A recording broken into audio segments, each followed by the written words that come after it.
खासकर बेसिक शिक्षा के कायाकल्प के लिए संकल्पित है। आप सब जानते हैं कि माननीय मुख्यमंत्री जी की व्यक्तिगत रुचि है कि उन सरकारी स्कूलों में जहां गरीब, मजदूर, किसान, रेहड़ी वाला, ठेला वाला, खोंचे वाले, मोची, दर्जी, समाज के सबसे निचले तबके के बच्चे जिन विद्यालयों में पढ़ते हैं, उन विद्यालयों की तस्वीर भी उन शिक्षण संस्थानों जैसी होनी चाहिए जहां समाज के सबसे संपन्न वर्ग के बच्चे पढ़ते हैं। इस खाई को पाटने के लिए जब से उत्तर प्रदेश में योगी सरकार आई, तभी से इस खाई को पाटने का प्रयास हो रहा है। और आज इस मंच से मुझे ये बताते हुए गर्व हो रहा है कि जो मिशन कायाकल्प माननीय मुख्यमंत्री श्री योगी आदित्यनाथ जी के नेतृत्व में शुरू हुआ था, आज उसका परिणाम दिख रहा है। आज उत्तर प्रदेश के स्कूलों की तस्वीर बदली है।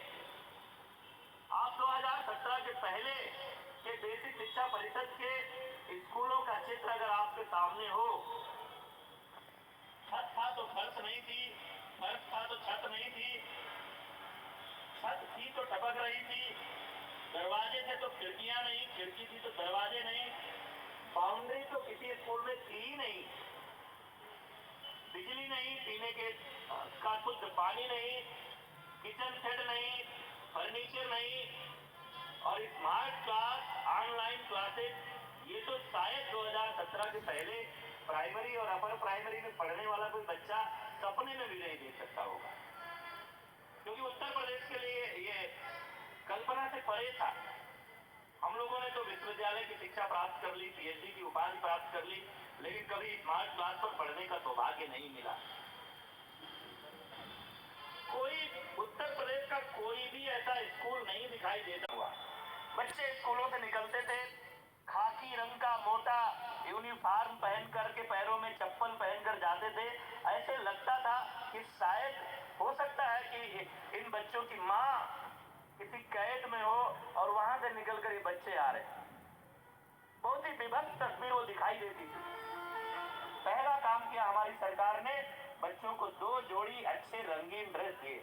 आज जब हमारे बच्चे वो ड्रेस पहनकर निकलते हैं और उनके पैरों में सरकार का दिया हुआ जूता भी होता है, मोजा भी होता है, बेल्ट भी होता है, टाई भी होती है, तो लोगों को ये अंतर करना मुश्किल होता है कि ये बच्चे सरकारी स्कूल के हैं या किसी कॉन्वेंट स्कूल के हैं।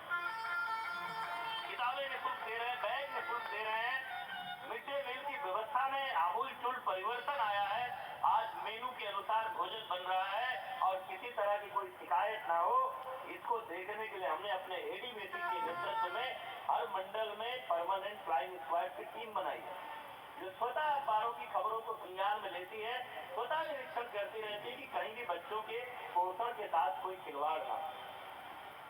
और जो मिशन कायाकल्प शुरू किया, शुरू में 14 पैरामीटर बनाए, फिर 4 पैरामीटर और बढ़ाए, उसका परिणाम यह है कि हमारे उत्तर प्रदेश के 1,58,631 विद्यालयों में, जिनमें कंपोजिट करने के बाद भी 25,000 से ज्यादा स्कूलों को हमने कंपोजिट स्कूल बनाए हैं, प्राइमरी और जूनियर जो एक साथ थे, तो लगभग 1,35,000 जो कैंपस है, उसमें से 50,000 स्कूल कैंपस आज ऐसे हैं जहां अच्छी फर्श है, बिल्डिंग की पूरी तरह से मरम्मत हो चुकी है, जहां जरूरत पड़ी है नई बिल्डिंग बनी है, शिक्षा प्लस चित्रकारी है, बिजली भी है, पंखा भी है, आरओ का पानी भी है, फर्श भी है, लड़कियों के लिए शौचालय की व्यवस्था भी है, किचन सेट भी है।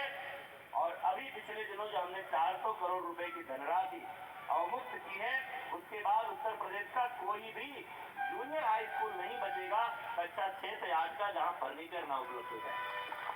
बहुत सारे जिले ऐसे हैं जहां प्राइमरी स्कूलों में फर्नीचर है, सीएसआर फंड से, पंचायती राज विभाग से, जिला खनिज निधि से, केंद्र सरकार की सहायता से, उत्तर प्रदेश सरकार के अपने फंड से लगातार हम लोग ये कोशिशें कर रहे हैं कि हर स्कूल का फर्नीचर भी हो। हम लोगों को तो बैठने को टाट भी नहीं मिलता था। जब हम पढ़ने जाते थे तो अपने घर से जूट का बोरा लेकर जाते थे, उसी को बिछाकर बैठकर पढ़ते थे। आज ये तस्वीर बदली है। हमने लगभग 4 सालों में, अभी 19 मार्च को उत्तर प्रदेश के योगी सरकार के 4 साल पूरे होंगे, लेकिन इन 4 सालों की अवधि में बेसिक शिक्षा में हमने 1,19,348 शिक्षकों की भर्ती की। आप दिल्ली के पड़ोस में हैं, इसलिए चर्चा करना प्रासंगिक लगता है। कई लोग दिल्ली से फ्लाइट पकड़ते हैं, लखनऊ चले जाते हैं और वहां कुर्सी लगाते हैं, एक कुर्सी खाली छोड़ देते हैं, चुनौती देते हैं उत्तर प्रदेश के मंत्री को और कहते हैं आकर हमसे बहस करिए, देखिए हम दिल्ली वाला शिक्षा का मॉडल लेकर आए। आप सब बहुत करीब हैं, सबका मॉडल आप देखते हैं।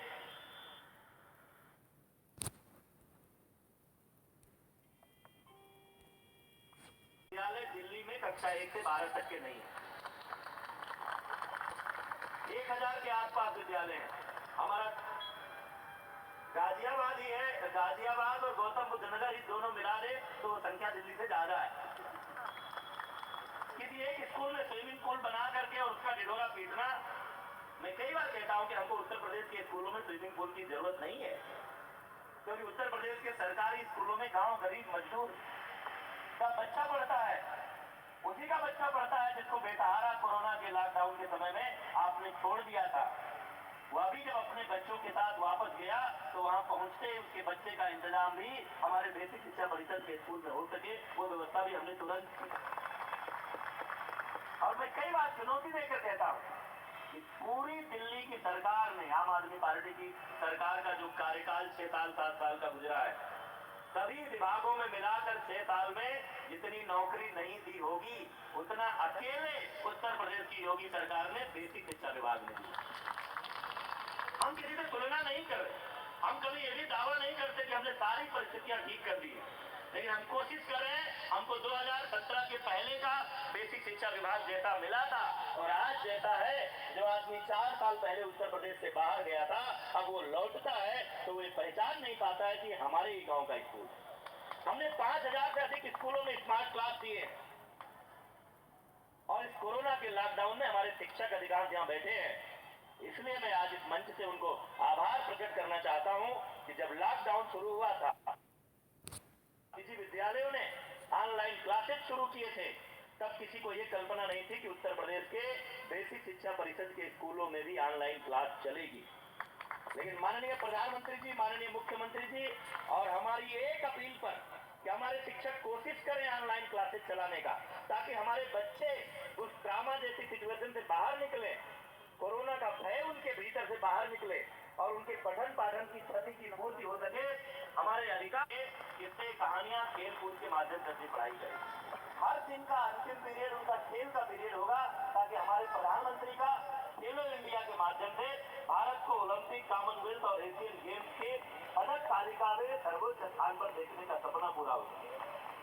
हमारे स्कूलों का कायाकल्प करने में सरकार के साथ ही साथ हमारे औद्योगिक जगत ने, उनके CSR फंड ने, विभिन्न फर्मों ने, निजी व्यक्तियों ने, संस्थाओं ने, NGO ने बड़ी भूमिका निभाई है। हमारे स्कूलों का गोद लिया है, उनको फर्नीचर देने में, उनको नई बिल्डिंग देने में योगदान किया है। बहुत सारे अपने टीचर्स भेजे हैं लोगों को, जहाँ टीचर्स की कमी थी वहाँ पढ़ाने में। इसलिए उन सबको हम धन्यवाद देते हैं आज इस अवसर पर। और हम सब ने मिलकर के निजी स्कूलों और सरकारी स्कूलों के बीच की जो खाई है, उस खाई को बांटने का प्रयास किया है और उसका परिणाम है आज हमारे बहुत सारे, मैं उन शिक्षकों को बधाई देना चाहता हूं जिनके स्कूलों में बोर्ड लग गए हैं कि अब यहाँ नया प्रवेश नहीं हो सकता है, नो एडमिशन। 1000 की संख्या वाले, 500 की संख्या वाले, 400 की संख्या वाले हमारे तमाम स्कूल हो गए। और पूरी पारदर्शिता से हमने जो शिक्षक भर्तियां की हैं, एक भी व्यक्ति कहीं नहीं कह सकता है कि उसको कहीं भी 1 रुपया देना पड़ा। अभी हमने हमारे शिक्षकों ने लगभग 55,000 शिक्षकों ने आवेदन किए थे, अपने अपने इच्छित जगहों पर जाना चाहते थे ट्रांसफर के माध्यम से।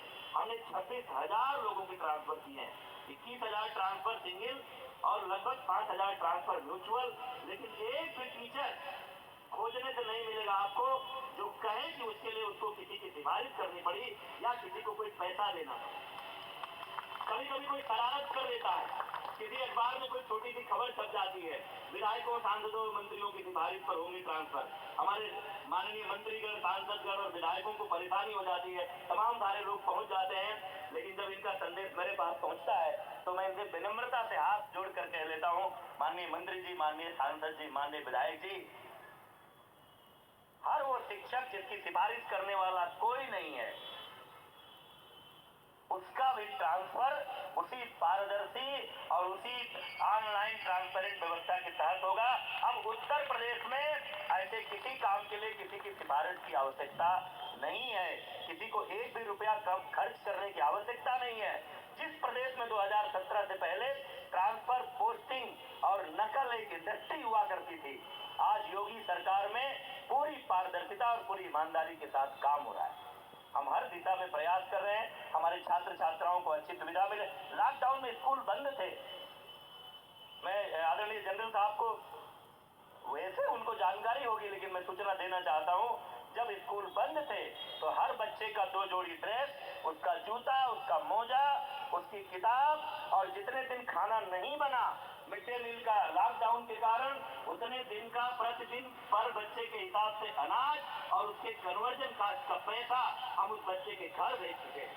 आज का उत्तर प्रदेश इतना पारदर्शी और इतना ईमानदार उत्तर प्रदेश है।